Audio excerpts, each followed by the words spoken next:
Praise the Lord. Good to see you again one more time. మరలా మీ ముందుకు రావడము నాకు సంతోషకరంగా ఉంది. Good to see you again. ఒక మాట ప్రార్థన చేసుకొని మనం దేవుని వాక్యాన్ని చూద్దాం. ప్రభువా, మీరు మాకు సహాయం చేయండి. మీ ప్రత్యక్షతను చూడడానికి, మీ మంచితనాన్ని, మీ పరిశుద్ధతను, మీ గొప్పతనాన్ని చూడడానికి మీరు మాకు సహాయం చేయండి. ప్రత్యేకంగా ఇక్కడ కూడిన యవ్వనస్తులందరినీ కూడా మీరు దీవించమని యేసునామమున ప్రార్థిస్తున్నాను తండ్రి. ఆమేన్. నాకు బ్రదర్ ఫోన్ చేశారు మొన్న. ఫోన్ చేసి ఏమన్నారంటే, సోషల్ మీడియా, పాన్ ఇట్లాంటి విషయాల గురించి నన్ను చెప్పమన్నారు. జనరల్గా నేను అలాంటి టాపిక్స్ మాట్లాడాను, కాంటెంపరీ టాపిక్స్ మాట్లాడాను. కానీ I said okay, so I have come here. So let's see what Bible says. దేవుని వాక్యం ఏం చెప్తుందో మనం చూద్దాం. దేవుని వాక్యంలోకి చూసుకునే ముందు రెండు విషయాలు మనం గుర్తుపెట్టుకోవాలి. సోషల్ మీడియా ఈరోజు మనని ప్రభావం చేస్తుంది అని చెప్పేసి మనం చాలామంది ఆలోచిస్తున్నాం. చాలామంది దానికి అడిక్ట్ అయిపోతున్నారు అని కూడా మనం భయపడుతున్నాం. కానీ అదేం కొత్తది కాదు అనే విషయాన్ని మనం అర్థం చేసుకోవాలి. ఈరోజు చాలామంది యవనస్తులు సోషల్ మీడియాకి అడిక్ట్ అయిపోయి అందులో చూడకూడని కంటెంట్ చూస్తూ మిగతా రకరకాల వెబ్సైట్స్కి వెళ్తూ చూస్తూ ఉన్నారు. దాని పట్ల చాలామంది కన్సర్న్ ఉంది.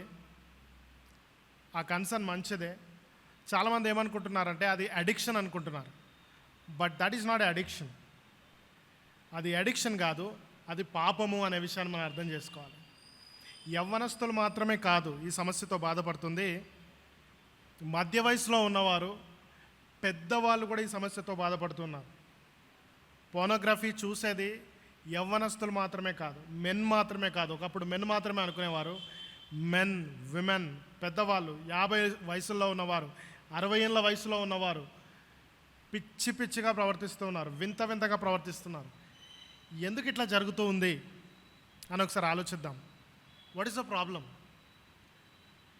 ఇది ఆధునిక కాలంలో, అంటే ఈ మోడర్న్ వరల్డ్లో, మోడర్న్ ఏజ్లో వచ్చిన ప్రాబ్లమా అంటే కాదు. This is a age old problem. మీరు బైబిల్ ఓపెన్ చేసి చదవండి, సామెతల గ్రంథం ఓపెన్ చేసి చదవండి. సామెతల గ్రంథం రాసి ఇప్పటికీ 2900 సంవత్సరాలు అయింది. 2900 సంవత్సరాలు అయింది. ఎంత రిలవెంట్గా ఉంటుందో ఆలోచించండి మీరు. సామెతల గ్రంథం ఎంత రిలవెంట్గా మన కోసం రాసినట్టుగా ఉంటుంది. ఎందుకో తెలుసా? ఈ ప్రపంచంలో ఏదైనా మారచ్చు. వాతావరణంలో తీవ్రమైన మార్పులు రావచ్చు, సాంకేతిక పరిజ్ఞానంలో, టెక్నాలజీలో చాలా గొప్ప మార్పులు రావచ్చు. కానీ ఒక్క దాంట్లో మార్పు రాదు. అదేంటి తెలుసా? మానవ స్వభావంలో మార్పు రాదు. ఆదాము పడిపోయినప్పటి నుంచి ఆదాముకి ఎలాంటి స్వభావం ఉందో మొట్టమొదటి మానవునికి, చిట్ట చివరి మానవునికి కూడా అదే స్వభావం ఉండబోతూ ఉంది. సమస్య ఇంటర్నెట్ కాదు, సమస్య సోషల్ మీడియా కాదు, సమస్య ఇంటర్నెట్లో కొన్ని మిలియన్స్ ఆఫ్ పేజెస్లో రూపంలో ఉన్న పోన్ కంటెంట్ కాదు. సమస్య మన హృదయము. మన హృదయంలో సమస్య ఉంది. అందుకే మనం అవన్నీ కూడా చూస్తూ ఉన్నాం. మనం అనుకోవచ్చు ఈరోజు చాలామంది అడిక్ట్ అవుతున్నారంటే, ఎందుకు అడిక్ట్ అవుతున్నారు? Because they like it. వాళ్ళు దాన్ని ఇష్టపడుతున్నారు కాబట్టి దానికి అడిక్ట్ అవుతూ ఉన్నారు. They want to do it. అది హృదయంలో ఉన్న సమస్య. బయటపడడానికి ఒక రూపం దొరికింది అంతే.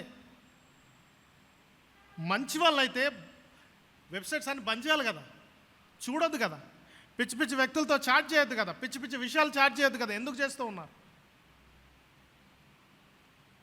The problem is not out in the internet, the problem is in us. There is a inherent problem in us. మనము పాపము చేత పతనమైపోయామని బైబిల్ చెప్తుంది. ఆదికాండం 6వ అధ్యాయం 5వ వచనం చదివితే, నరుని హృదయపులోని ఊహ అంతయు కేవలము ఎల్లప్పుడూ చెడ్డది అనే ఉంటుంది. అక్కడ అంతయు అనే మాట ఉంటుంది, ఎల్లప్పుడు అనే మాట ఉంటుంది, కేవలము అనే మాట ఉంటుంది, చెడ్డది అనే మాట ఉంటుంది. మనిషి బేసిక్గా మంచివాడు కాదు అనే విషయాన్ని అర్థం చేసుకోవాలి. మనిషి బేసిక్గా చెడ్డవాడు.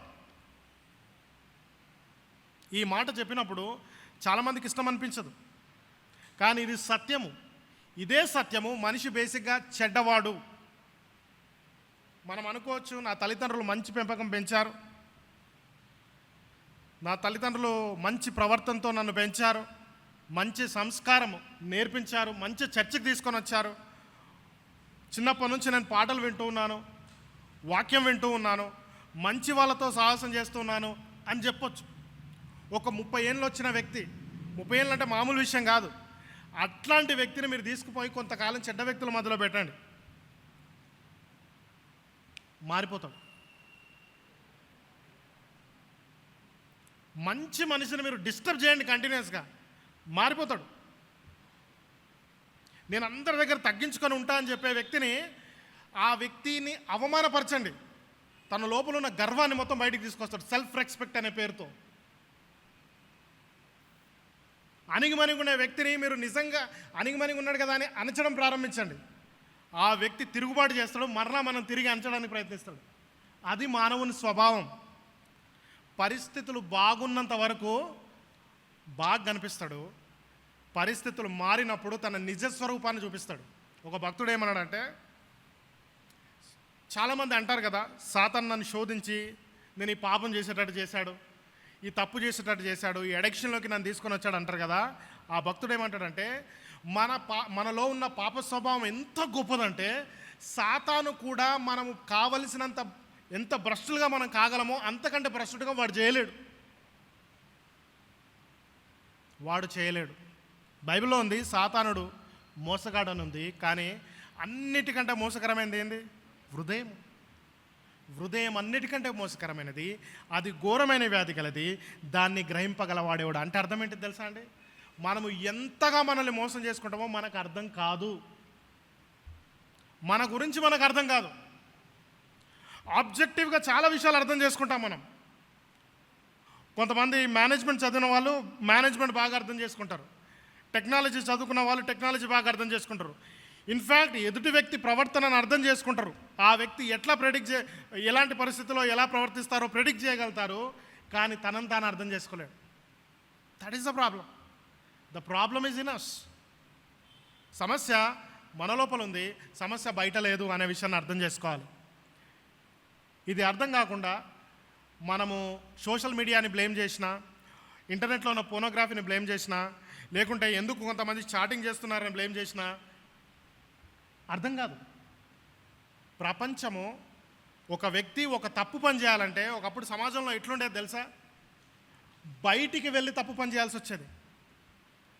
బయటికి వెళ్ళి ఎక్కడో దాచుకొని తప్పు పని చేయాల్సి వచ్చేది. ఇప్పుడు ఇంట్లో కూర్చొని నేను వర్క్ చేస్తున్నానని చెప్పుకుంటూ ఇష్టం వచ్చినట్టుగా తప్పు పని చేయొచ్చు ఇంట్లో. చాలామందికి నిద్రలు లేవు తెలుసా మీకు ఆ విషయం? చాలామందికి నిద్రలు లేవు చాటింగ్లు చేయడం వల్ల, పనికి మాలిన కంటెంట్ అంతా చూడడం వల్ల, అశ్లీలమైన కంటెంట్. దాని గురించి మాట్లాడడం నాకు ఇష్టం లేదు వాస్తవానికి. నిద్రలు లేవు, సరిగ్గా పడుకోవడం లేదు, ఓవర్ వెయిట్ అవుతూ ఉన్నారు, ఆలోచన శక్తి తగ్గిపోతుంది. ఎందుకంటే ఒక డ్రగ్ తీసుకుంటే ఎట్లుంటుందో కామం కూడా అట్లుంటుంది. అడిక్షన్ అనేది డ్రగ్స్తోనే రాదు, కామంతోని, లస్ట్తోని కూడా డ్రగ్స్ అడిక్షన్ వస్తుంది. అది మనని ఉత్తేజపరుస్తుంది. డ్రగ్స్ తీసుకున్న వ్యక్తికి ఆ ఉత్తేజం మరలా కావాలి కదా. ఈ వ్యక్తికి కూడా మరలా చూడాలి, ఇంకా ఎక్కువ చూడాలి. ఎంత చూసినా తృప్తి ఉండదు. That is the problem is in us. You know what is going to happen in the world? చాలామంది ఈ అడిక్షన్లో పడి తొందరగా చచ్చిపోతున్నారు. వారు బతకాల్సిన కాలం కంటే తొందరగా చచ్చిపోతారు. చాలామంది పేదవాళ్ళుగా, భిక్షగాళ్ళుగా మారుతారు. అర్థం చేసుకోండి, it's a serious problem. The problem is not out there, the problem is inside us. ఆలోచించండి, మనం ఎంత చెడ్డవాళ్ళం ఆలోచించండి. ఒక స్త్రీని నగ్నంగా చూడడం, నేకడ్గా చూడడం ఎంత తప్పు.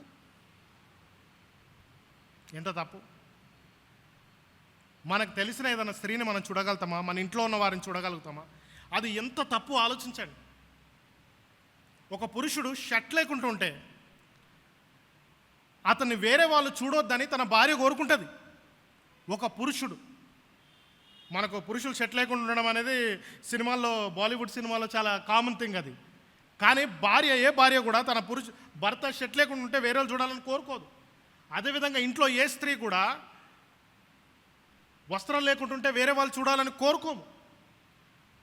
ఒక విధంగా చెప్పాలంటే పాతకాలంలో రాజులు వాళ్ళ బలాన్ని ఉపయోగించి, వాళ్ళ ప్రభావాన్ని ఉపయోగించి వాళ్ళు ఏం చేసేవారు తెలుసా?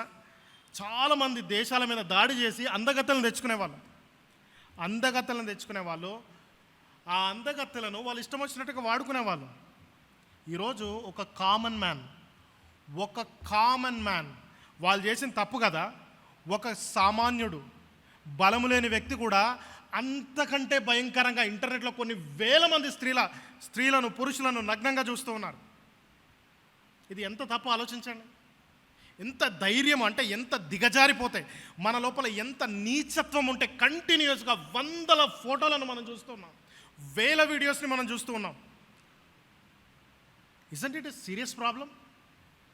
It is a very serious problem. అత్యంత శక్తివంతమైన వ్యక్తులు కూడా చేయలేని పనిని చరిత్రలో రాజులు కూడా, చక్రవర్తులు కూడా చేయలేని పనిని ఈరోజు ఒక సామాన్యుడు విచ్చలవిడిగా ఇంటర్నెట్లో చేస్తూ ఉన్నాడు. అవకాశం ఉంటే ఎంతకైనా దిగజారుతాం. కాన్షియస్ లేదు మనకు, అది మన పాప పరిస్థితి. అవకాశం ఉంటే ఎంతకైనా దిగజారుతాం, ఎవరమైనా దిగజారుతాం. There is nobody is except. ఎవరు కూడా ఎక్సెప్షన్ కాదు. చాలాసార్లు చాలామంది ఏమనుకుంటారంటే నేను ఎక్సెప్షన్, నేను అందరిలాగా కాదనుకుంటారు. ఆ ప్రాబ్లం అందరికీ ఉంది తెలుసా? ప్రతి ఒక్కరు అదే అనుకుంటారు, నేను ఎక్సెప్షన్ అనుకుంటారు. వాస్తవానికి ఏంటంటే ఎవరు ఎక్సెప్షన్ కాదు. నేను ఎక్సెప్షన్ కాదు, నువ్వు ఎక్సెప్షన్ కాదు. Nobody is an exception. ఈ ప్రపంచంలో ఎవ్వరు కూడా ఎక్సెప్షన్ కాదు. ఎంత మంచి సాంప్రదాయంలో పెరిగిన వ్యక్తి కానీ, ఎంత మంచిగా తన యాటిట్యూడ్స్ని వాటన్నిటిని కూడా నేను రిఫైన్ చేయాలనుకుంటున్న వ్యక్తి కూడా ఎవ్వరు కూడా ఎక్సెప్షన్ కాదు. అందరూ పాపులే అనే విషయాన్ని అర్థం చేసుకోవాలి. సమస్య మన లోపల ఉంది. బైబిల్లో చాలా స్పష్టంగా ఉంది, నీతిమంతుడు లేడు, ఒక్కడు లేడు. రోమపత్రిక 3వ అధ్యాయం 10, 11, 12 వచనాలు మనం చెప్తాం. నీతిమంతుడు లేడు అని అక్కడ ఆపేయచ్చు. ఒక జనరల్ స్టేట్మెంట్ అనుకుంటారేమో అని ఆ రచయిత దేవుని ఆత్మచేత ప్రేరేపించబడి ఏం రాస్తున్నాడంటే, నీతిమంతుడు లేడంటే అవును నీతిమంతుడు లేడు, కానీ కోటికో నూటికో ఒకరు ఉంటారు కదా, అట్లా అనుకోవద్దని ఒక్కినొక్క నుంచి చెప్తున్నాడు. ఒక్కడు కూడా లేడు. There is nobody good. దేవుణ్ణి వెతుకువాడు లేడు. Nobody seeks after God. మనం సీక్రెట్స్ మీటింగ్స్ పెడుతుంటాం చర్చెస్లో, ఉజ్జీవ కూడికలు పెడుతూ ఉంటాం, సువార్త కూడికలు పెడుతున్నాం. ప్రజలు వస్తారు, దేవుని వెతుకుతారు, వాక్యం వింటే మారు మనసు పొందుతారు అని అనుకుంటాం కదా. దేవుని వాక్యం చెప్తుంది nobody seeks after God. That is our problem. There is a problem in us. రెండవదిగా ఇంకా సీరియస్ ప్రాబ్లం ఏంటిదంటే, people they don't know God. దేవుడు ఎవరో వారికి తెలియదు అనే విషయం. This is the second problem. ఒకటి మన లోపల ఉన్న ప్రాబ్లం ఏందో తెలియదు, రెండవదిగా దేవుడు ఎవరో మనకు తెలియదు. దేవుని వాక్యం చెప్తూ ఉంది దేవుడు సర్వజ్ఞాని అని చెప్తుంది. మనం కొన్ని మాటలు చదువుతాం. సామెతల గ్రంథము 15వ అధ్యాయం 3వ వచనం. The eyes of the Lord are everywhere, keeping watch on the wicked and the good. Hebrews 4:13. Nothing in all creation is hidden from God's sight. Everything is uncovered and laid bare before the eyes of him to whom we must give account. దేవుడు అన్నీ చూస్తూ ఉన్నాడు, అన్నీ కూడా దేవుని ముందు స్పష్టంగా ఉన్నాయి అనే విషయాన్ని కూడా మనం మర్చిపోయాం.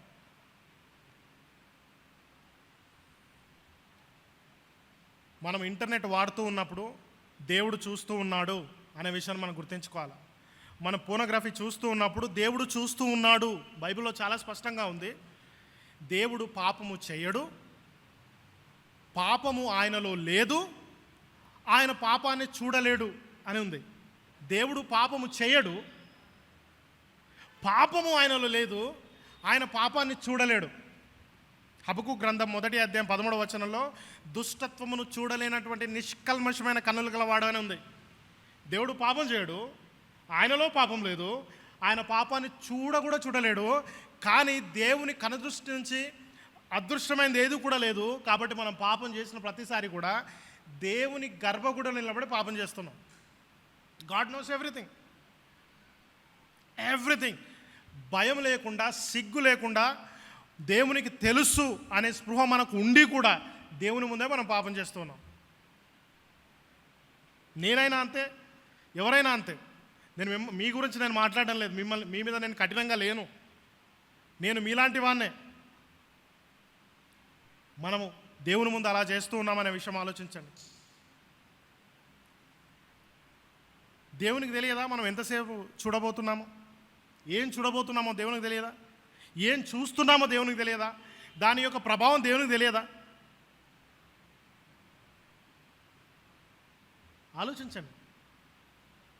ఎట్లా చూడాలి? ఏదన్నా చూడాలి అనుకుంటే ఎట్లా చూడాలి తెలుసా? దేవుడు చూస్తూ ఉన్నాడు అనే కళ్ళతో చూడాలి, ఆ మనసుతో చూడాలి. రెండవదిగా బైబిల్లో ఉంది, రహస్యమైన ప్రతీది కూడా బయలుపరచబడుతుంది అనే మాట ఉంది. మనం చాలా రిఫరెన్సెస్ చూసుకోవడానికి వీలు కాదు, కానీ రహస్యమైన ప్రతీది కూడా బయలుపరచబడుతుంది. మనం చూస్తున్నాం కదా, ఒకరోజు దేవుడు అది అందరి ముందు బయలుపరుస్తాడు. He is going to reveal that. మన పేరెంట్స్కి తెలుస్తుంది, మన ఈ పెళ్ళైన వాళ్ళకి స్పౌస్కి తెలుస్తుంది, పిల్లలకు తెలుస్తుంది, అందరికి కూడా తెలుస్తుంది, మన స్నేహితులకు తెలుస్తుంది, మన పాస్టర్లకు తెలుస్తుంది, మన పెద్దలకు తెలుస్తుంది. అందరికి కూడా తెలియబోతుంది మనం చేసిన పాపము అనే విషయాన్ని మనం గుర్తుపెట్టుకోవాలి. దేవుడు అన్నాడు, మీరు చేసిన ప్రతి క్రియకు కూడా లెక్క చెప్పాలి. ప్రతి క్రియ అని చెప్పడం జరిగింది. ప్రతి క్రియ, every action you have to give an account of every action. కాబట్టి నేను చూసిన తర్వాత నేను సంతృప్తి పొంది దాంట్లోంచి బయటకు వస్తా అని అనుకుంటాం. మనం కొంతసేపే నేను సంతృప్తి పొంది రిలాక్స్ అవుతాం అనుకుంటాం, కానీ రాలేరు అట్లా. ఆ విషయాన్ని పక్కన పెడదాం. మనం అర్థం చేసుకోవాల్సింది ఏంటంటే, దేవుడు చూస్తూ ఉన్నాడు. ఎట్లా చూడాలి? ఇంటర్నెట్ ఒకవేళ నేను చూడాల్సి వస్తే ఎట్లా చూడాలి? ఏదైనా సైట్ చూడాల్సి వస్తే ఎట్లా చూడాలి అంటే, ఇది మనసులో పెట్టుకోండి. దేవుడు చూస్తూ ఉన్నాడు. మీరు చూసే ప్రతిసారి, మీరు ఏ వెబ్ పేజ్ ఓపెన్ చేసినా, ఏ యాప్ ఓపెన్ చేసినా, ఈ విషయాన్ని గుర్తుపెట్టుకోండి. దేవుడు చూస్తూ ఉన్నాడు, నా తల్లిదండ్రులు చూస్తూ ఉన్నారు, లేకుంటే నేను పెళ్లి చేసుకుంటే నా భార్య చూస్తూ ఉంది, భర్త చూస్తూ ఉన్నాడు, నా పిల్లలు చూస్తూ ఉన్నారు, నా అన్నదమ్ములు అక్కచెల్లెలు చూస్తున్నారు, నా చర్చ్ మెంబర్ చూస్తున్నారు, నా కొలీగ్స్ అందరూ నా వెనకాల ఉండి నేను ఏం చూస్తున్నాను చూస్తూ ఉన్నారు అనే విషయాన్ని మనసులో పెట్టుకోండి. చూస్తూ ఉన్నారు. మీరు ఇంటర్నెట్ వాడినా, మీరు చాటింగ్ చేసినా, మీరు ఏం చేసినా కానీ అందరూ కూడా నీ పక్కన నిలబడి లేదా నీతో పాటు కూర్చొని చూస్తూ ఉన్నారు అని ఆలోచించండి. That will help you. మీరు చాట్ చేస్తూ ఉంటారు కదా, అప్పుడు కూడా మీ కన్వర్జేషన్లో వేరే వాళ్ళు కూడా ఉన్నారని ఆలోచించండి. ఒక పుస్తకం చదివాను, నేను చాలా కాలం క్రితం చదివాను, మోర్ దెన్ 10 years బ్యాక్. ఆ పుస్తకాన్ని నేను చదవడం జరిగింది. చదివినప్పుడు ఆ రచయిత ఏమంటాడంటే, మీరు ఒక వ్యక్తితో కలిసి మాట్లాడుతూ ఉన్నప్పుడు, అక్కడ మూడో వ్యక్తి గురించి మీరు మాట్లాడుతూ ఉన్నప్పుడు, థర్డ్ పర్సన్ గురించి మాట్లాడుతూ ఉన్నప్పుడు, ఆ థర్డ్ పర్సన్ అక్కడ ఉన్నాడని ఊహించుకొని మాట్లాడు. ఆ థర్డ్ పర్సన్ ఆ కన్వర్జేషన్లో ఉన్నట్టు ఊహించుకొని మాట్లాడు. అప్పుడు నువ్వు లేని వ్యక్తి గురించి ఎంత సంస్కారవంతంగా మాట్లాడాలో ఆలోచిస్తావు. కాబట్టి మీరు ఎవరి గురించి మాట్లాడినా, ఎవరి గురించి చాట్ చేసినా, ఆ కన్వర్జేషన్లో ఆ గ్రూప్లో వాళ్ళు కూడా ఉన్నారు అని అనుకోవాలి. That's what we have to think. Okay, దాన్ని పెట్టుకోవాలి. రెండవదిగా మనం అర్థం చేసుకోవాల్సింది ఏంటంటే, దేవుడు చూస్తూ ఉన్నాడు. రెండవదిగా దేవుడు తీర్పు తీర్చబోతూ ఉన్నాడు. We need to recognize God's judgment. That is the third thing. Okay, మనం దేవుడు తీర్పు తీర్చబోతున్నాడు అనే విషయాన్ని మనం ఆలోచించాలి. కీర్తనల గ్రంథము, book of Psalms, chapter 7 verse 11. God is a righteous judge and a God who feels indignation every day. He feels indignation every day. తెలుగులో ఆయన ప్రతిదినము కోపపడు దేవుడు అని ఉంటుంది. ప్రతిదినము కోపపడే దేవుడు. అరే, ఈ దేవుడు ప్రేమ గలవాడు కదా, నేను చిన్నప్పటి నుంచి విన్నా కదా, అది కదా అంటే, మీరు అర్థం చేసుకోవాల్సిన విషయం ఏంటిదంటే, దేవుడు ప్రేమ గలవాడు, దేవుడు మంచివాడు అనే విషయాలు చాలా డేంజరస్. అవి చాలామంది లైట్గా తీసుకుంటారు. That's a very dangerous thing. దేవుడు మంచివాడు అంటే అర్థం ఏంటి తెలుసా? ఆయన చెడునంతా కూడా ద్వేషిస్తాడు. మంచివాడు అంటే నాకు మంచి చేసేవాడు అని అనుకుంటాం మనం. ఎస్, అది కూడా ఉంది, కానీ ఆయన మంచివాడు అనగానే ఆయన చెడుని ద్వేషిస్తాడు అనే విషయాన్ని కూడా మనం అర్థం చేసుకోవాలి. రెండవదిగా ఆయన ప్రేమ గలవాడు అంటే తాను ప్రేమించిన ఏదైనా సరే అది పవిత్రంగా ఉండాలి అని కోరుకుంటాడు అనే విషయాన్ని అర్థం చేసుకోవాలి. 12వ వచనం చదువుదాం. 7వ అధ్యాయం 12వ వచనం. If a man does not repent, God will whet his sword. He has bent and readied his bow. He has prepared for him his deadly weapons, making his arrows fiery shafts. అర్థమవుతుందా? దేవుడు ఒక వ్యక్తి మారు మనసు పొందకపోతే ఆ వ్యక్తిని చంపడానికి ఖడ్గాన్ని, విల్లుని అంటే బాణాన్ని, తర్వాత ఎన్ని మరణకరమైన ఆయుధాలు ఉన్నాయో అవన్నీ సిద్ధం చేసి పెట్టాడు. God is a God of judgment. One of the attribute of God is judge. దేవుడు తీర్పు తీర్చే దేవుడు అనేది మనం గమనించాలి. అది చాలా ఇంపార్టెంట్. దేవుడు లోకాన్ని సృష్టించగానే, మానవుని సృష్టించగానే మొట్టమొదటిగా దేవుడు ఏమి ఇచ్చాడు? కొన్ని ఆజ్ఞలు ఇవ్వడం జరిగింది. ఆదికాండం 2వ అధ్యాయాన్ని 1వ అధ్యాయం 28వ వచనం నుంచి మనం చదివిన, తర్వాత 2వ అధ్యాయం 14వ వచనం నుంచి మనం చదివిన, 13వ వచనం నుంచి మనం చదివిన, దేవుడు ఆజ్ఞలు ఇవ్వడం జరిగింది. God is a law giver, God is a judge from the beginning, not after the fall. మానవుడు పడిపోయిన తర్వాత కాదు ఆయన జడ్జ్ అయింది. మానవుడు పడిపోయిన తర్వాత కాదు దేవుడు ఆజ్ఞలు ఇచ్చింది. మానవుడు పడిపోకముందే బై డిఫాల్ట్ బేసిక్గా దేవుడు జడ్జ్ అనే విషయాన్ని మనం అర్థం చేసుకోవాలి. ఈ విషయాన్ని మర్చిపోవడం జరిగింది, చాలామంది మర్చిపోవడం జరిగింది. దేవుడు ప్రేమ గలవాడు అనే విషయం దగ్గరనే ఆగిపోవడం జరిగింది. మీకు విషయం తెలుసా? దేవుడు ప్రేమ గలవాడు అనే విషయాన్ని బాగా ఎంఫసిస్ ఎవరు చేశారో తెలుసా? 19th సెంచరీలో లిబరల్ స్కాలర్స్, యూరోప్లో ఉన్న లిబరల్ స్కాలర్స్, అంటే బైబిల్ మొత్తం ఇన్స్పైర్డ్ అని నమ్మని వాళ్ళు పర్సనల్ డెవలప్మెంట్ని, పాజిటివ్ థింకింగ్ని పెంచాలని చెప్పేసి వాళ్ళు బోధించడం స్టార్ట్ చేశారు. అపోస్తుల కార్యం ఓపెన్ చేయండి మీరు, 1వ అధ్యాయం నుంచి 20th చాప్టర్ వరకు, 1st చాప్టర్ నుంచి 20th చాప్టర్ వరకు చదవండి. అక్కడ వాళ్ళు స్వార్థ ప్రకటిస్తారు కదా, ఎక్కడ కూడా దేవుడు ప్రేమ గలవాడని స్వార్థ ప్రకటించలే. మీరు చదవండి, ఇంటికి వెళ్ళిన తర్వాత చదవండి, ఆడియో బైబిల్ పెట్టుకొని వినండి. మనము యోహాను సువార్త 3:16 తీస్తాము. యేసుక్రీస్తు ప్రభు నికోదేముతో జరిగిన కన్వర్జేషన్లో సందర్భంగా మనం తీస్తాము. కానీ మీరు సువార్త ప్రకటించినప్పుడు, యేసుక్రీస్తు కానీ శిష్యులు కానీ సువార్త ప్రకటించినప్పుడు సువార్తలో కూడా పరలోక రాజ్యం సమీపించింది, the kingdom of God is at hand, repent అని చెప్పడం జరిగింది. కానీ ఎక్కడ కూడా గాడ్ లవ్స్ యూ అని చెప్పడం జరిగింది. That's not part of gospel. That is not gospel. You need to understand God is judge. దేవుడు తీర్పు తీరుస్తాడు అనే విషయాన్ని అర్థం చేసుకోవాలి. నిన్నటి దినానో ఈరోజు మా పాపకు చూపిస్తున్నాను. Natural laws have no pity. అంటే నేను ఆమెకు చెప్తూ ఉన్నాను ఏంటిదంటే, కొన్ని రూల్స్ ఉంటాయి, వాటిని బ్రేక్ చేయడానికి వీల్లేదు. ఎవరు కూడా ఎక్సెప్షన్ కాదు. ఎవరు బ్రేక్ చేసినా దాని నుంచి ఎవరు తప్పించుకోలేరు. అదేవిధంగా దేవుడు పెట్టిన రూల్స్ని ఎవరు బ్రేక్ చేసినా ఎవరు కూడా ఆ రూల్స్ని దేవుని దగ్గర నుంచి తప్పించుకోలేరు. దేవుని దగ్గర నుంచి ఎవరు తప్పించుకోలేరు. We have no exception. By the way, దేవుడు ప్రతి వ్యక్తిని కూడా తీర్పు తీర్చబోతున్నాడు. ఎవ్రీబడి.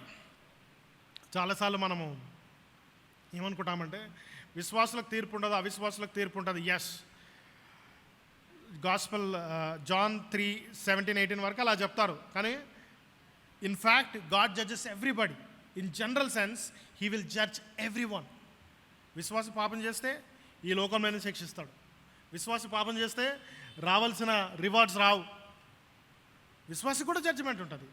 నరకానికి పోడు, బట్ జడ్జిమెంట్ ఉంటుంది, శిక్ష ఉంటుంది, బ్లెస్సింగ్ ఉండదు, చాలా ఉంటాయి విశ్వాసికి కూడా. నరకానికి మాత్రమే పోడు విశ్వాసి, అంతే.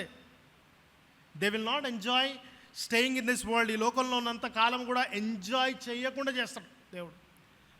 ఆనందాన్ని అనుభవించకుండా చేయగలడు. జీవితాన్ని నరకంగా చేయగలడు. ఎందుకంటే నరకానికి పంపించాడు కదా, ఇక్కడనే నరకంగా చేయగలడు. చేసిన పాపానికి శిక్ష పడాల్సిందే. అర్థం చేసుకోవాలి మనం విషయాన్ని. నేను విశ్వాసం కాబట్టి నేను యేసు ప్రభువా నా పాపాలన్నీ నీ రక్తంలో కడుగు, అట్లాంటి ప్రార్థన కూడా లేదు బైబిల్లో. రక్తంలో కడుగు మన ప్రార్థన లేదు బైబిల్లో. కానీ మనం ప్రార్థన చేస్తాం, అట్లా అలవాటైంది. నీ రక్తంలో కడుగు అనగానే మొత్తం క్లీన్ అయిపోతాం, ఇట్లా షవర్ కింద నిలబడ్డట్టు క్లీన్ అయిపోతామని ఫీలింగ్ ఉంటుంది మనకు. కానీ మన పాపాలు యేసు ప్రభు క్షమించినా కానీ మనని ఖచ్చితంగా శిక్షిస్తాడు. ఎందుకంటే నరకానికి పంపించాడు కాబట్టి. యేసు ప్రభు నమ్ముకున్న వాళ్ళం ఈ లోకంలో శిక్షిస్తాడు. He will punish them because he is a righteous God. He is a just God. So ఇప్పుడు నేను ఏం చేయాలి, ఇందులోంచి బయటికి రావాలంటే నేను ఏం చేయాలి? మొట్టమొదటిగా we have to seek the heavenly wisdom. Okay, seek the heavenly wisdom. Proverbs chapter 3 verses 3 to 6. Trust in the Lord with all your heart and lean not on your own understanding. In all your ways submit to him and he will make your plans straight.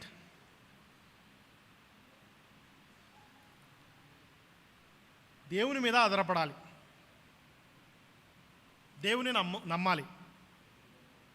ఎట్లా దేవుని నమ్మాలి? That is the question. దేవుని మీద ఆధారపడాలి, ఎట్లా దేవుని నమ్మాలి?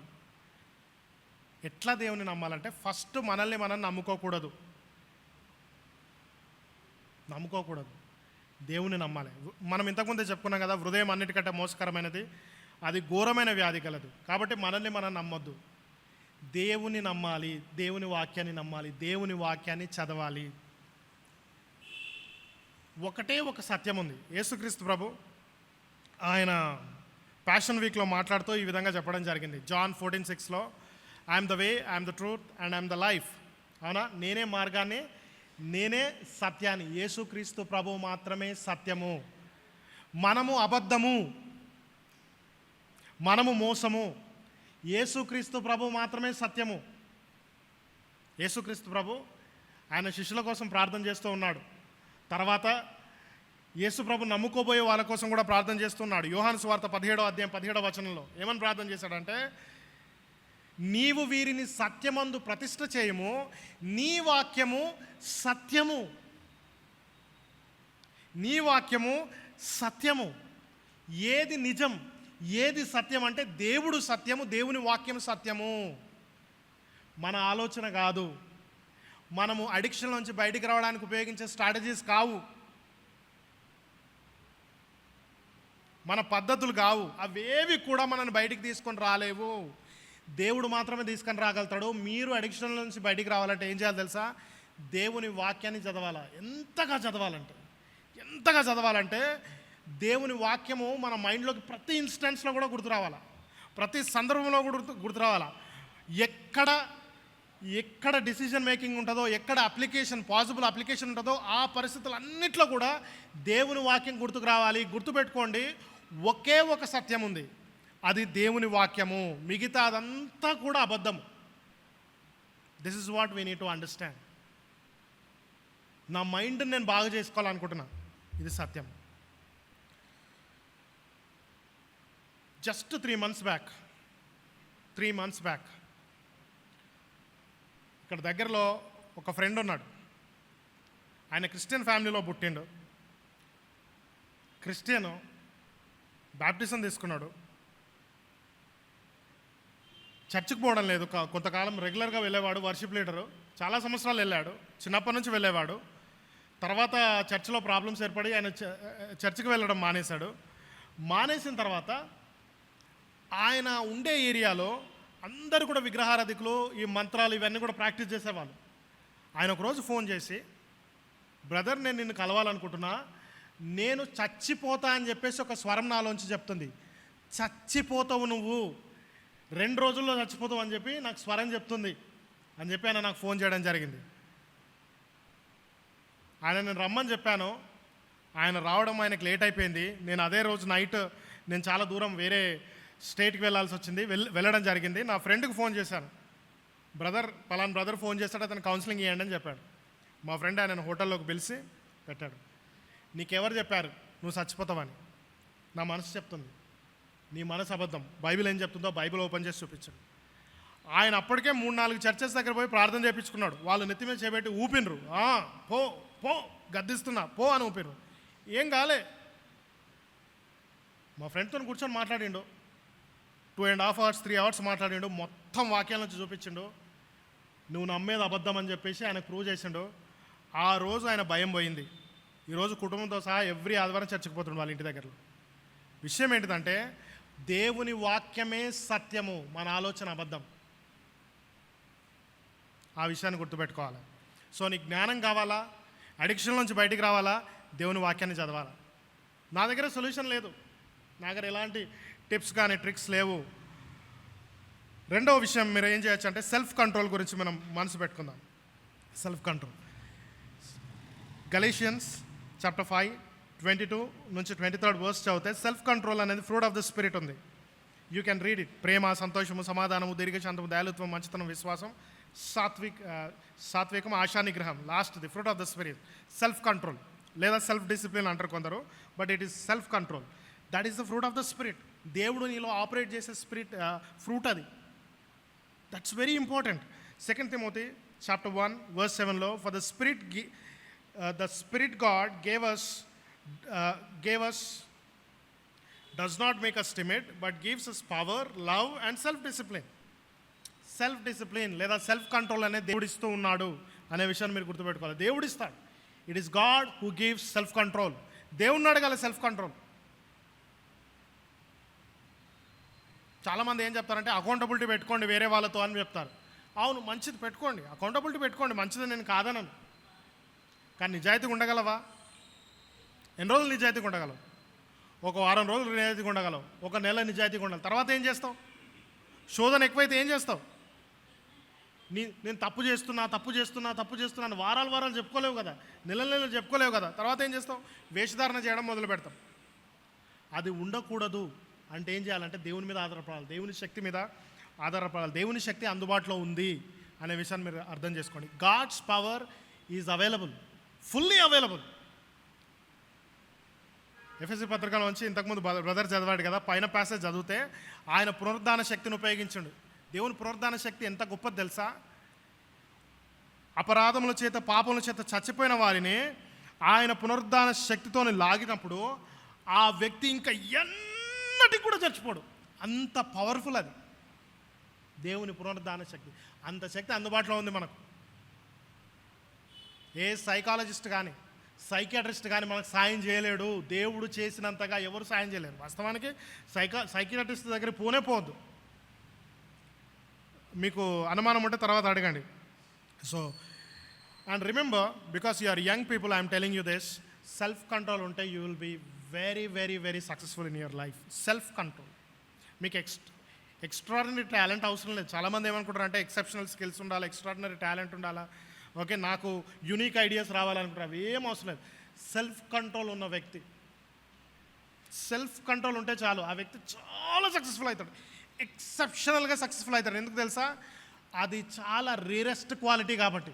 You need self control and God gives the self control and you have to exercise it. God gives us and we have to exercise it. మూడవదిగా maintain purity. Maintain purity. చిన్నప్పుడు నేను ఒక యవనస్తుల కూడికి వెళ్ళాను.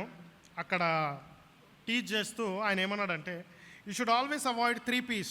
3 P'sని మీరు అవాయిడ్ చేయండి. 3 P's. First, people. ఎవరి చేత అయితే మనం శోధనలోకి లోనవుతున్నామో అలాంటి వ్యక్తులను అవాయిడ్ చేయండి. ఓకే. Then places. ఎక్కడుంటే మనకు టెంప్టేషన్ ఉందో అక్కడ అవాయిడ్ చేయండి. ల్యాప్టాప్ ఎక్కడ పెట్టుకొని చూస్తున్నావు, అక్కడ ఉన్నప్పుడు నువ్వు ఏం చూస్తున్నావు? లేదా ఫోను ఎక్కడ కూర్చొని నువ్వు దాన్ని చాట్ చేస్తూ ఉన్నావు, అక్కడ కూర్చోకు. ల్యాప్టాప్ అక్కడ పెట్టుకోకు. అందరికి కనిపించే ప్లేస్ ఏదైతుందో, నీ స్క్రీన్ కనిపించే ప్లేస్లో అక్కడ కూర్చో. నువ్వు ఏదైనా చాట్ చేయాలనుకుంటే నువ్వు ఎవరైతే గౌరవిస్తావో వారి పక్కన కూర్చొని చాట్ చేయి. That's what you have to do. Practical, ఇవన్నీ ప్రాక్టికల్ కూడా అప్లికేషన్స్. చాలా కష్టమవుతుంది కానీ వీ కెన్ డూ దిస్. దేవుని వాక్యం ఏం చెప్తుందంటే pursue purity. You have to pursue purity. బైబిల్లో చాలా క్లియర్గా ఉంది. Philippians chapter 4 verse 8లో, finally brothers and sisters, what is true, whatever is true, whatever is noble, whatever is right, whatever is pure, whatever is lovely, whatever is admirable, if anything is excellent or praiseworthy, think about such things. అట్లాంటి వాటి గురించి ఆలోచించండి. 1 Thessalonians 4:3-4 verses. It is God's will that you should be sanctified, that you should avoid sexual immorality, that each of you should learn to control your own body in a way that is holy and honorable. ఇక్కడ purity గురించి మాట్లాడుతూ ఉన్నాడు. మనం అర్థం చేసుకోవాల్సిన విషయం ఏంటిదంటే, మనము ఇంటర్నెట్లో చూసినప్పుడు మనం ఏమనుకుంటామంటే అది వర్చువల్ వరల్డ్, దానికి రియల్ వరల్డ్తో సంబంధం లేదు. వర్చువల్ వరల్డ్లో ఎలా మాట్లాడతారంటే దిస్ ఈజ్ నాట్ రియల్, ఎవరికి తెలియదు, ఎవరికి తెలుస్తుంది ఇది నిజం కాదు, ఇది రియల్ కాదు, ఎవరు చూడరు అనుకుంటారు. కానీ దేవునికి మాత్రం అది real. For God it is real. For God it is real. ఒక ఆలోచన ఒక చర్యతో సమానము దేవుని దృష్టిలో. ఒక ఆలోచన, మనం ఒకటి ఆలోచిస్తే దేవుని ముందు చేసినట్టే. చెయ్యి ఎట్లాగో మన శరీరంలో భాగమో మెదడు కూడా అలాగే భాగం. ఏం తేడా ఉంది? కాబట్టి ఆలోచనతో చేస్తే మనము డైరెక్ట్గా చేసినట్లే. నాలుగవదిగా be accountable. This is another important thing. Be accountable. So this comes in the fourth place.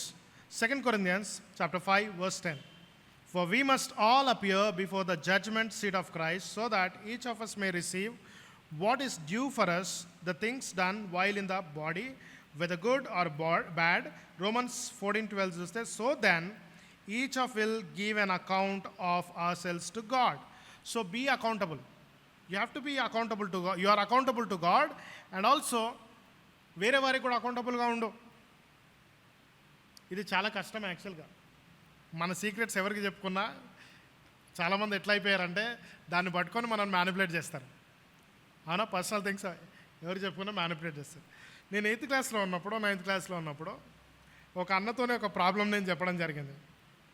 చెప్తే ఆయన నన్ను ఒక 4-5 months ఏడిపించడం జరిగింది. Every week he is a bad guy అని చెప్పేసి మా ఫ్రెండ్స్ అందరి ముందు అనేవాడు. తర్వాత ఆయన కూడా ఇది తప్పు అని చెప్పేసి అర్థమైంది ఆయనకి. కానీ there are people like that. But you should be accountable to some people, mature people. గుర్తుపెట్టుకోండి, listen to this very carefully. మీరు అకౌంటబిలిటీ పెట్టుకోవాలనుకుంటే మీ వయసు వాళ్ళతో అకౌంటబిలిటీ పెట్టుకోకండి. మీకంటే 5 సంవత్సరాలు పెద్దవాళ్ళతో కాదు, ఒక 20 ఏళ్ళు గ్యాప్ ఉన్న వాళ్ళతో అకౌంటబిలిటీ పెట్టుకోండి. వాళ్ళకి మెచ్యూరిటీ ఉంటుంది. అర్థమవుతుందా? 20 ఏళ్ళు మీకంటే పెద్దవాళ్ళు, వాళ్ళకు లెక్క చెప్పండి. వాళ్ళు మీ స్థాయిలోంచి వెళ్ళిపోయిన వాళ్ళు, మీ ఎక్స్పీరియన్సెస్ ఉన్నవాళ్ళు, వాళ్ళు మీలాంటి పోరాటాలన్నీ కూడా పోరాడిన వాళ్ళు. అట్లాంటి వాళ్ళతో మీరు అకౌంటబిలిటీ పెట్టుకోండి. నా ఫ్రెండ్తో నేను అకౌంటబిలిటీ పెట్టుకుంటా అంటే ఇద్దరు కలిసి, ఇప్పుడు నాకు సినిమాలు పోయి అలవాటు ఉందనుకో, మా ఫ్రెండ్కి చెప్పిన అనుకో నేను సినిమాలకు పోతున్నా అంటే నేను కూడా సినిమాకి పోతున్నా అని చెప్తాడు ఆయన. ఇద్దరు కలిసి ఒకరోజు కలిసిపోతారు సినిమాకి, అయిపోతుంది. You understand?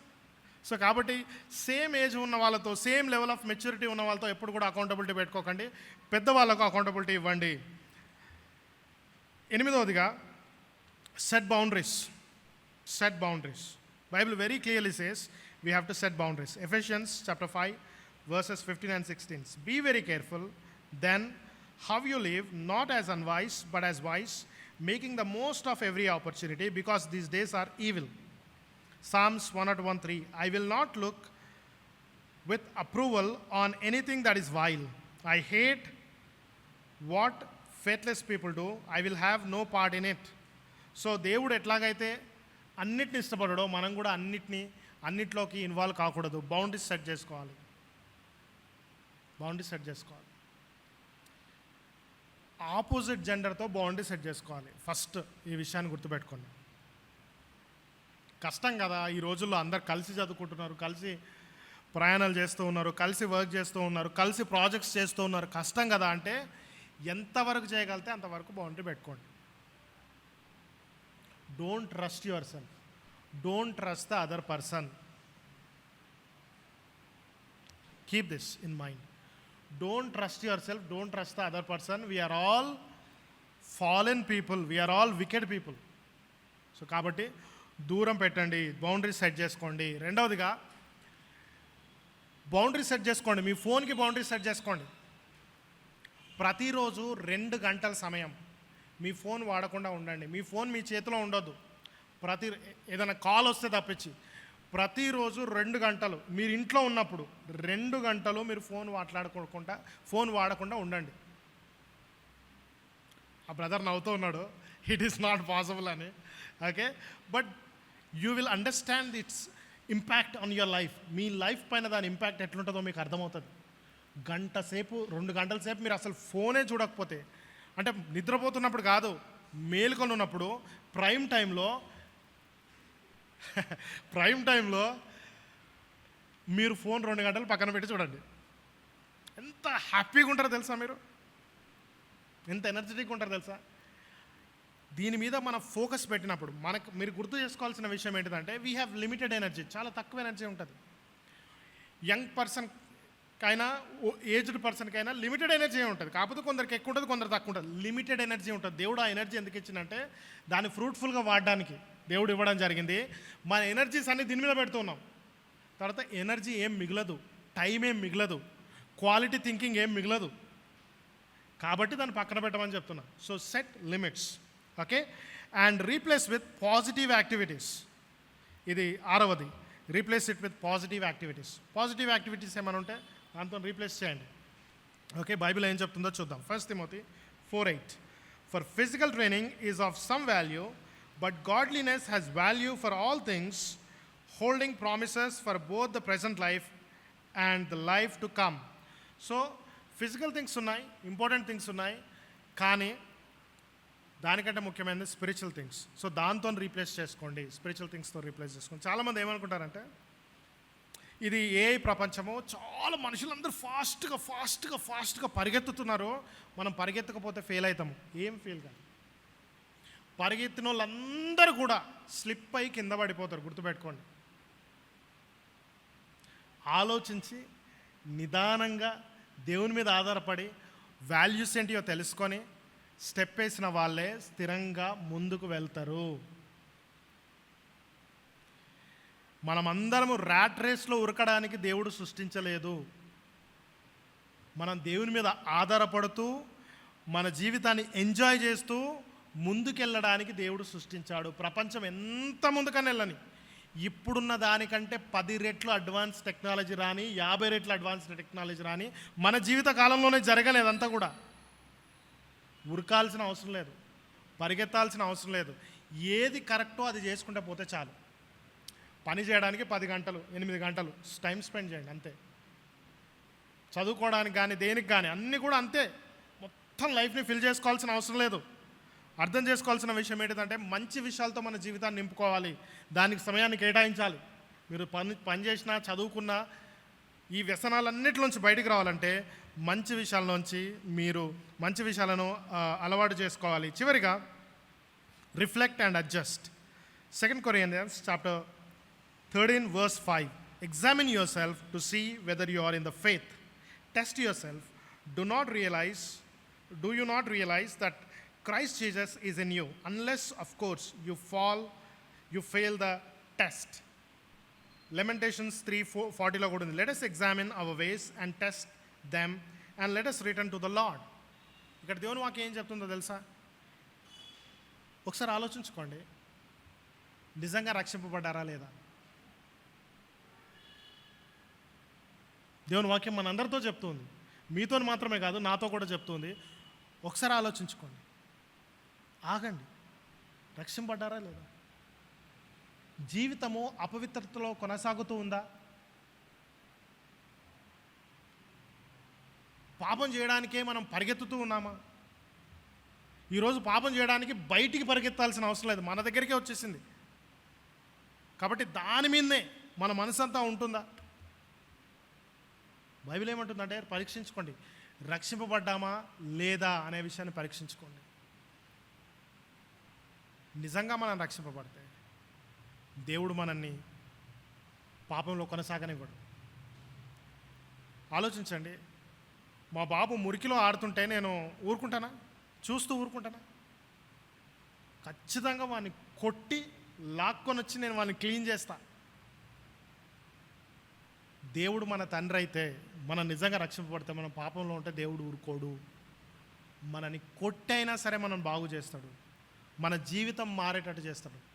మనం చచ్చిపోయినాక పరలోకానికి పోవాలని గురించి ఆలోచిస్తున్నాం కదా, ఆలోచించాల్సింది ఏంటంటే బ్రతికుండగా నా జీవితం మారిందా లేదా? మారకపోతే రక్షింపబడనట్లు. కొంతమంది ఏమంటారంటే మీరు యేసుప్రభువుని ఒకసారి విశ్వాసం ఉంచారు, అయిపోయింది, మీరు నిర్ణయం తీసుకున్నారు, మీరు పరలోకం పోతారు. అట్లా బైబిల్లో లేదు. బైబిల్లో చాలా క్లియర్గా ఉన్నాయి, అబెండెన్స్ ఆఫ్ వర్సెస్ ఉన్నాయి, చాలా వర్సెస్ ఉన్నాయి. యేసుక్రీస్తు ప్రభువుని నమ్ముకున్న తర్వాత జీవితం సంపూర్ణంగా మారుతుంది. ఇదిగో కాగా ఎవడైనా నువ్వు క్రీస్తునందు ఎడల వాడు నూతన సృష్టి, పాతవన్నీ గతించను, సమస్తము కొత్తవాయను. దేవుడు ఖచ్చితంగా మార్పులు తీసుకొని వస్తాడు. కాకపోతే కొంతమందికి బాహాటంగా వెంటనే కనబడతాయి, కొంతమంది కొద్ది కొద్దిగా కనబడుతుంది. కొంతమంది స్లో గ్రో అవుతారు, కొంతమంది చాలా వేగంగా వాళ్ళ లోపల మార్పులు వస్తాయి. ఉదాహరణకు ఒక తాగుబోతూ వెంటనే తాగడం మానేయచ్చు, ఒక దొంగ వెంటనే దొంగతనం మానేయచ్చు, ఒక వ్యభిచారి వెంటనే వ్యభిచారాన్ని మానేయచ్చు. కానీ కోపకొండే వ్యక్తి కొంచెం కోపం తగ్గడానికి టైం పడుతుండొచ్చు. But that person will also change. Bible చెప్తుంది పరీక్షించుకోండి, మన రక్షణలో ఉన్నామా లేదా పరీక్షించుకోండి అని బైబిల్ చెప్తుంది. సోషల్ మీడియా అడిక్షన్లో ఉంటే దేవుని దగ్గర కావలసినంత సహాయం ఉంది. ఎంత పరిస్థితిలో ఉన్నా సరే, నేను ఎలాంటి వ్యక్తులను కలిశానంటే, మార్నింగ్ లేచి ఇంటర్నెట్ ఆన్ చేసి చాటింగ్ చేసేవాళ్ళు, జస్ట్ అన్నం తినడానికి లేచి వచ్చి మళ్ళీ చాటింగ్ కూర్చునేవాళ్ళు, మరలా అన్నం తినేసి చాటింగ్ కూర్చునేవాళ్ళు, రాత్రి వరకు అసలు ఎవరిని కలవకుండా అట్లా కూర్చునే వాళ్ళని కూడా నేను చూశాను. God brought them out of that just with God's word. కేవలం దేవుని వాక్యంతో, just with God's word. And rest assured, God loves you and he can bring you out if you are in such addiction. I hope most of you are not into that addiction. That's my hope. And if you are into that addiction, God will help you, and depend on God and test yourself in the sight of God. Thank you brother.